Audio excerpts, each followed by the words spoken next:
করে আজকে এরকম কোরআনের একটি আয়োজনে আমাদেরকে শামিল করেছে। আমরা কিন্তু চাইলেই এখানে আসতে পারতাম না, জানেন।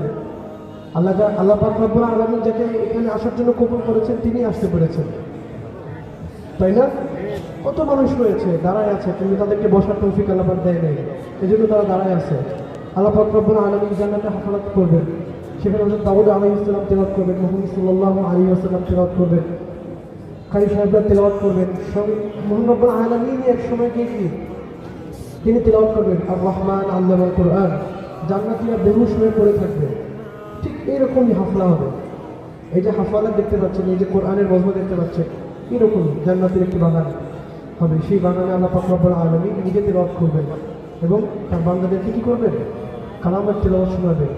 আর যারা জাহান্নামে থাকবেন তারা জাহান্নামে দূর থেকে দাঁড়ায় উঠে তারা কি জান্নাতীদের নাজ নিয়ামতগুলো দেখতে থাকবে আর আফসোস করবে যে আমরা দুনিয়াতে বসে কি করলাম, এই সময়গুলো কেন কাজে লাগালাম না।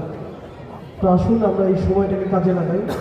আজকে আমার পরে যিনি আসবেন হযরত মাওলানা মুফতি দেলাওয়ার সাহেব দাওয়াত বরকাতুহু, উনি অত্যন্ত গুরুত্বপূর্ণ আলোচনা করবেন আপনাদের সামনে ইনশাআল্লাহ। তার আগে আমি আপনাদের সামনে সামান্য তেলাওয়াত করব এবং আপনারা তেলাওয়াতের মাঝে কিছু কাজ করার চেষ্টা করবেন। সেগুলো হচ্ছে, এক নম্বর হচ্ছে আপনারা বেশি বেশি দুরূদ পড়বেন, এতটুকু সাল্লাল্লাহু আলাইহি ওয়াসাল্লাম পারবেন ইনশাআল্লাহ। ইনশাআল্লাহ বলেন ইনশাআল্লাহ, ইনশাআল্লাহ সাল্লাল্লাহু আলাইহি ওয়াসাল্লাম। আর বেশি বেশি ইস্তিগফার পাঠ করব।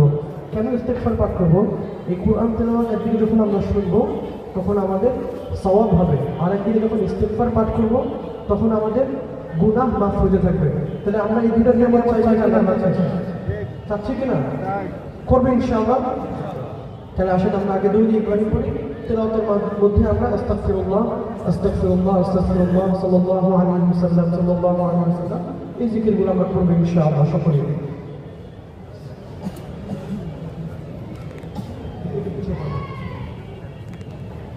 সাউন্ড ঠিক নেই।